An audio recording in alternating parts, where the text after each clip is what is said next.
नमस्कार, राधे राधे दोस्तों। इस गिरावट की मार्केट में आपके पोर्टफोलियो पे मतलब आपकी नज़र कुछ ऐसी 5 4-5 कंपनियों पे होनी चाहिए जो कि आपके पोर्टफोलियो में आप ऐड कर सकें। तो जो यहाँ पे हमने पहला शेयर का जो वैल्यू शेयर है हमारे पास, यहाँ पे है पहला शेयर बीएससी लिमिटेड के बारे में कौन नहीं जानता। और इस स्टॉक ने पिछले कुछ सालों में काफ़ी अच्छा रिटर्न यहाँ पे बना के दिया हुआ है।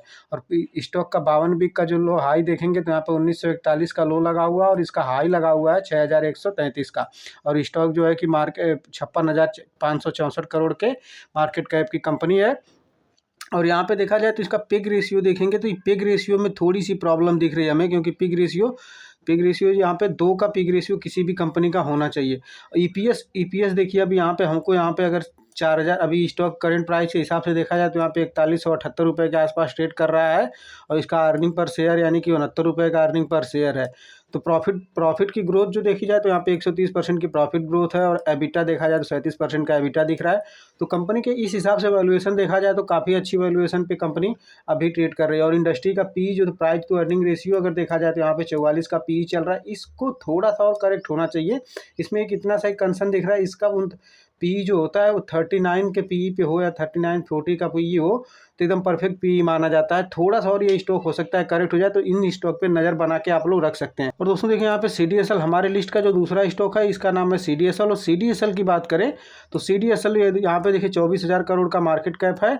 और इसका ऑल टाइम हाई देखा जाए तो यहाँ पे 52 वीक का हाई लो देखा जाए तो यहाँ पे 811 का, और ऑल टाइम हाई देखा जाए तो 1990 का ऑल टाइम हाई लगा हुआ। और ये स्टॉक काफ़ी, इसका वैल्यूएशन भी अच्छा है। इसका पेग रेशियो देखिए 1.45 का पेग रेशियो है, क्योंकि स्टॉक अपने ऊपर से देखा जाए तो कम से लगभग यहाँ पे 45% का करेक्शन इसमें स्टॉक ने ऊपर से नीचे की तरफ इसमें दिखा चुका है। अरे 40% का करेक्शन, 40 से 45% का करेक्शन ऊपर से नीचे की तरफ ये दिखा चुका है। पी को थोड़ा ये पेग रेशियो के हिसाब से अगर एडजस्ट करेंगे तो ये पेग रेशियो भी एडजस्ट हो जाता है इसमें। तो ये प्राइस का थोड़ा सा इसमें 40 का मैंने बताया ना, जैसे मार्केट इंफ्रास्ट्रक्चर की जो कंपनियां हैं इनका जो पी रेशियो 40 के आसपास होना चाहिए। लेकिन प्राइस टू अर्निंग इनकी अच्छी है, क्योंकि ये स्टॉक अगर चलते हैं, अभी करेक्शन के हिसाब से करेक्शन हो रहा है तो चल रहे हैं, लेकिन जब चलेंगे तो इसमें एक धुआंधार तेजी देखने को मिलती है। सेल्स और अर्निंग की बात की जाए तो यहाँ पे देखिए वीकली बेसिस पे यहाँ पे देखिए यहाँ पे इनकी जो नेट प्रॉफिट देख रहे हैं लगातार यहाँ पे कंजिक्यूटिव यहाँ पे बढ़ते हुए दिखाया जा रहा है। तो जो फंडामेंटली देखा जाए तो यहाँ पे इस मार्केट में जो किया है फंडामेंटली जो कंपनियां मजबूत है वो चलेंगी, क्योंकि इस मार्केट के गिरावट के फ्रोथ के कारण करेक्शन में सारी कंपनियां जो अच्छी हैं बुरी हैं वो सब गिर चुकी हैं।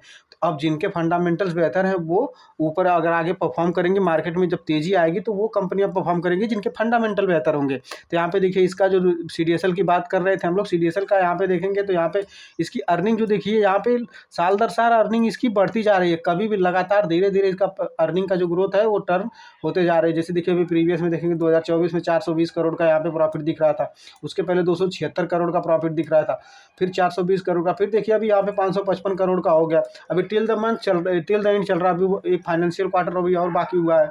तो इस तरह से इनकी प्राइस अर्निंग ग्रोथ जो है कि सस्टेनेबल बेसिस पे ऊपर की तरफ यहाँ पे दिखाई जा रही है। तो इसलिए तो हमारा जो अगला स्टॉक देखिए यहाँ पे हमने लगाया हुआ है, यहाँ पे देखिए केफिन टेक्नोलॉजी, केफिन टेक्नोलॉजी यहाँ पे है। और ये कंपनी का हल जो लो लगा हुआ है यहाँ पे 540 का लो, और ऑल टाइम इसका हाई जो है 1641 का ऑल टाइम हाई है। और यहाँ पे कंपनी का मार्केट कैप देखा जाए तो 15,983 करोड़ का मार्केट कैप पे कंपनी ट्रेड कर रही है। और इसका पेग रेशियो देखेंगे, यहाँ पे पेग रेशियो देखिए यहाँ पे तो 0.35 का पेग रेशियो है। और ये स्टॉक भी अपने हाई से देखा जाए तो यहाँ पे 45 से 50% की करेक्शन दिखा चुके हैं। अब इसकी अगर हम लोग प्राइस टू अर्निंग की बात कर लें, पी रेशियो की बात, प्राइस टू अर्निंग की बात कर लें तो यहाँ देखें 49 का प्राइस टू अर्निंग रेशियो यहाँ पे चल रहा है। ठीक है। और तो चीज़ों को देखो तो इस कंपनी की सेल्स भी जो लगातार यहाँ पे देखी जाए तो यहाँ पे प्रॉफिट बढ़ते जा रहा है और सेल्स बढ़ती जा रही है। यहाँ पे देखिए अगर सेल्स या हाल ही की लिस्टेड कंपनी तो यहाँ पे देखेंगे, अभी देखिए 2019 में यहाँ पे 9 करोड़ का था, फिर उसके बाद 5 करोड़ का प्रॉफिट देखने को मिला। यहाँ पे देखिए मार्च में देख रहे हैं यहाँ पे 65 करोड़ के लॉस में कंपनी दिख रही है, लेकिन उसके बाद जो ग्रोथ इसमें देखने को मिलेगी सिग्निफिकेंट ग्रोथ हमको देखने को मिली। यहाँ पे देखिए 149 करोड़ का 2022 में, फिर 196 करोड़, फिर 246 करोड़, फिर 322 करोड़ टिल द एंड चल रहा है। अभी एक क्वार्टर इसमें भी बचा हुआ है, जो मार्च क्वार्टर मार्च का जो एक क्वार्टर बचा हुआ है इसमें। तो ये देखा जाए तो यहाँ पे देखेंगे प्राइस में जो अर्निंग जो इनकी है सिग्निफिकेंट बढ़ती जा रही है। और यहाँ पे सेल को देखा जाएगा तो किसी भी कंपनी के फंडामेंटल्स आप चेक कर रहे हैं, कुछ भी देख कर रहे हैं, तो अगर फंडामेंटली अगर कंपनी को देखा जाए तो उनके सबसे पहले उनके सेल्स पे नज़र डालिए, सेल्स बढ़ रही है क्या। अगर सेल्स लगातार बढ़ रही है फिर वहाँ पर देखा जाता है कि यहाँ पे कंपनी को प्रॉफिट बढ़ रहा है क्या, सेल्स बढ़ रही है तो प्रॉफिट हो रहा है क्या कि नहीं। तो कंपनी का जो मुनाफा हो रहा है, तो कंपनी का मुनाफा अगर बढ़ रहा है लगातार और सेल्स बढ़ रही है तो वो कंपनी आगे चल के परफॉर्म करेगी। क्योंकि बाकी कुछ और देखने की जरूरत नहीं, क्योंकि जहाँ प्रॉफिट आ रहा है, सेल्स बढ़ रही है, बाकी चीज़ें उसके भीतर वो कवर हो जाती हैं। तो हमारा अगली कंपनी का नाम है यहाँ पे समित सिक्योरिटी। और समित सिक्योरिटी की बात हम इसलिए कर रहे हैं क्योंकि इसका जो बुक वैल्यू है देखा जाए तो अभी बीच में बुक वैल्यू जो यहाँ पे देखा जाए तो यहाँ पे देखिए 10,300 की बुक वैल्यू और स्टॉक अभी करंट प्राइस जो चल रहा है 1695 का। और ये स्टॉक और इसके जैसे आपने पिछले देखा था एलसीडी इन्वेस्टमेंट की बात की जाए तो वहाँ पे देखिए स्टॉक 5 से 6 रुपये का ट्रेड कर रहा था और अचानक से एक फ्रोथ आता है और फिर 2.5 लाख पे स्टॉक लिस्ट हो जाता है। तो वो क्या था कि उसमें उसकी भी बुक वैल्यू हाई थी। और यहाँ पे देखिए कंपनी यहाँ पे ट्रेड कर रही है यहाँ पे 1695 रुपये की, और बुक वैल्यू इसकी देखी जाए तो यहाँ पे 10,300 की है। तो यानी स्टॉक जब भी इसको रिवाइज होगा प्राइस, तो यहाँ पे देखिए इसकी अभी जो करंट बुक प्राइस है, बुक पे जो वैल्यू होनी चाहिए जिसका प्रॉफिट ग्रोथ सेल्स और इन सब चीज़ों को देखा जाए तो यहाँ पे जो इसकी प्रॉफिट मतलब कंपनी का जो प्राइस होना चाहिए वो 10,300 होना चाहिए, लेकिन अंडर वैल्यूड स्टॉक है। यानी कि 1695 पे ट्रेड कर रहा है और इसकी जो बुक पे वैल्यू इसकी है 10,300 की है। और इसका मार्केट कैप देखा जाए तो यहाँ पर 1848 करोड़ का मार्केट कैप है। और यहाँ पे देखिए इसका ऑल टाइम जो लो लगा हुआ है यहाँ पे 1130 का लो लगा हुआ है, और इसका ऑल टाइम हाई देखिए 3726 का ऑल टाइम हाई लगा हुआ है। जैसा कि मैंने बताया कि 3,000 के आसपास से अभी रिसेंटली कुछ दिनों में नीचे की तरफ आया हुआ है। तो यहाँ पे देखिए 3700 का एक लास्ट टाइम हाई लगा हुआ है और वहाँ से करेक्ट होकर स्टॉक नीचे की तरफ हमें देखने को मिल रहा है। अब इसकी सेलिंग की यहाँ पे देखिए इसका पेग रेशियो यहाँ पे देख लीजिए। पेग रेशियो देखिए यहाँ 1.5 का पेग रेशियो है। प्राइस टू अर्निंग इंडस्ट्री की जो पी है 19 का पी चल रहा है और इसकी प्राइस टू अर्निंग 19.6 की है। तो यानी कि इंडस्ट्री पी भी यहाँ पे 19 का है और इसकी कंपनी का पी भी 19 के आसपास 19 का चल रहा है। और इसकी फेस वैल्यू देखिए 10 का चल रहा है। तो ये कंपनी काफ़ी बेहतर देखने को मिल रही है। यहाँ पे सिग्निफिकेंट ग्रोथ इसमें भी देखने को मिला है। यहाँ पे डेट इस कंपनी में डेट एक भी नहीं है, नेगेटिव डेट के हिसाब से चल रही है। जैसे जिसमें बीएससी में भी डेट नहीं था, केफिन टेक में भी डेट नहीं देखने को मिला और सीडीएसएल में भी डेट नहीं देखने को मिला। तो ये सब कंपनियों पर नज़र बना के रखिए। और चलिए हम लोग थोड़ा इसकी अर्निंग की बात कर लेते हैं। यहाँ पे देखिए प्रॉफिट एंड लॉस की बात कर ले तो इसकी अर्निंग की बात करें तो यहाँ पे देखिए सिग्निफिकेंट आपको ग्रोथ देखने को मिलेगी। यहाँ से 2018 के बाद देखिए 121 करोड़ का यहाँ पे देखिए इनका कुछ सेटलमेंट था उस टाइम पे, तो ये आपको इतना बड़ा अमाउंट दिख रहा है ना। तो ये सिग्निफिकेंट ग्रोथ ऐसे देखने को यहाँ पे 34 करोड़, फिर 72, फिर 18, फिर 51, फिर 37, फिर 56, फिर देखिए 88 करोड़ का यहाँ पे दिख रहा है। और यहाँ पे सेल्स की बात करें तो देखिए 19, 15, 26, यानी सेल्स का जैसे मैंने कहा ना थोड़ा अप डाउन ऐसे चलते हुए ऊपर की तरफ अगर सेल्स बढ़ते जा रही है, लगातार सेल्स बढ़ रही है, प्राइस बढ़ रहा है, सेल्स बढ़ रही है और कंपनी का जो प्रॉफिट बढ़ रहा है, तो आपको कुछ और चीज़ें देखने की ज़रूरत नहीं है। और अगला स्टॉक जो हमारे लिस्ट का है यहाँ पे दोस्तों इसका नाम है सिग्निटी। और सिग्निटी की बात हम लोग क्यों कर रहे हैं, क्योंकि इसका जो बुक वैल्यू अगर देखी जाए तो अभी यहाँ पे बुक वैल्यू 297 की दिख रही है और यहाँ पे देखिए 1300 रुपये का प्राइस चल रहा है, 1300-1400 रुपये का प्राइस चल रहा है। लेकिन इस बुक वैल्यू की अगर बात करें तो यहाँ पे इस कंपनी में एक न्यूज़ है कि इसका जो मर्जर जो फाइनल हो चुका है कोफोर्ज के साथ, और कोफोर्ज की प्राइस इस कंपनी के शेयर के बदले कोफोर्ज का एक शेयर, मतलब इस तीन शेयर के बदले कोफोर्ज का एक शेयर मिलेगा। और कोफोर का प्राइस चल रहा है 9,000 के आसपास चल रहा है, कोफोर्ज का प्राइस 9,000 का है। यहाँ पे देखिए कोफोर्ज का प्राइस 9 है। अब यहाँ पे देखिए मान लें 1500 का भी प्राइस पकड़ के चले तो यहाँ पे इसका होता है 4500। तो 4500 के हिसाब से अगर देखा जाए तो यहाँ पे हमको अभी भी ये 4500 एक्स्ट्रा मिल रहे हैं ना।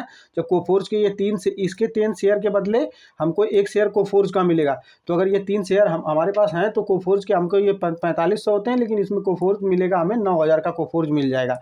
तो इस हिसाब से इस पर नज़र बना के रख सकते हो। ये स्टॉक को कवर करने का एक मेन रीज़न यही है। हम सिग्निटी के मार्केट कैप की बात करें तो यहाँ पे 3827 करोड़ का मार्केट कैप है। यहाँ पे करंट प्राइस जो इसका चल रहा है 1397 रुपये का करंट प्राइस चल रहा है। और इस स्टॉक ने हाई जो लगाया हुआ है अभी रिसेंट में कुछ दिनों में हाई लगा हुआ है, यहाँ पे 1981 का हाई लगा है। इसका लो जो है 1080 का मतलब लो लगा हुआ है यहाँ पे। और स्टॉक का पी देखा जाए तो 22 के पी मल्टीपल पे ट्रेड कर रहा है यहाँ पे। और इसका पेग रेशियो देखिए 9 का पेग रेशियो होने का क्या कारण है, जैसा मैंने आपको बताया कि पेग रेशियो 2 से नीचे का हो तो अच्छा होता है। और टेक्नोलॉजी कंपनियों में मान लीजिए 3 से 4 का भी पेग रेशियो हम लोग को चल जाता है, क्योंकि उनके जो अर्निंग्स होते हैं वो हाई होते हैं, इसलिए पेग रेशियो थोड़ा हाई देखने को मिलता है। तो यहाँ पे देखिए इंडस्ट्री का पी यहाँ पे 29 का है और यहाँ पे प्राइस टू अर्निंग इसका चल रहा है 22 का। ये अंडर वैल्यूड प्राइस में अंडर वैल्यूएशन क्यों दिख रही है? क्योंकि जैसा मैंने आपको बताया कि 9000 का जो ये तीन शेयर हमको 3 के बदले 1 शेयर मिलने वाले जो मर्जर के बाद को फोर्ज के, तो अगर ये मर्जर होता है तो इसलिए ये पी रेशियो आपको यहाँ पे हाई दिख रहा है। इंडस्ट्री का पी 29 और ये 22 के हिसाब से हमको यहाँ पे देखने को मिल रहा है। और पिग रेशियो भी इसीलिए हाई है कि जब ये मर्जर होगा तो ये स्टॉक अभी अंडर वैल्यूड है। ये 95 के हिसाब से देखेंगे तो 4500 का और 9000 का शेयर अगर आपको मिलेगा तो इस हिसाब से ये शेयर अगर आपके पास 3 है तो कोफोर्ज का शेयर आपको 3 अपने आप ही मिल जाएंगे, यानी कि डबल का प्रॉफिट बिना कुछ किए आपको देखने को मिल सकता है आपकी बुक में। तो अभी के लिए इतना ही दोस्तों, और ऐसे फंडामेंटलिस्ट चीज़ों को एनालिसिस करके अपने पोर्टफोलियो के लिए इस शेयर को अभी ढूंढ के रखिए। कोई अच्छी गिरावट के मौके आते हैं, थोड़ा और करेक्शन आता है तो उनमें इन शेयरों को बाय किया जा सकता है। और एक थोड़ा लॉन्ग टाइम का नज़रिया देखेंगे तो आपको एक अच्छी ग्रोथ आपके पोर्टफोलियो के लिए देखने को मिल सकती है। तो ऐसी और एनालिसिस वीडियो के लिए आपको चैनल को सब्सक्राइब करिए, वीडियो को लाइक करिए और अपने दोस्तों के साथ शेयर करिए। अगर आपको किसी पर्टिकुलर शेयर पे आपको अगर एनालिसिस चाहिए तो आप कमेंट सेक्शन में उसका भी नाम बताइए, तो उस पर भी आपको एनालिसिस देखने को मिलेगी। अभी के लिए इतना ही दोस्तों, मिलते हैं नेक्स्ट वीडियो में। जय हिंद दोस्तों।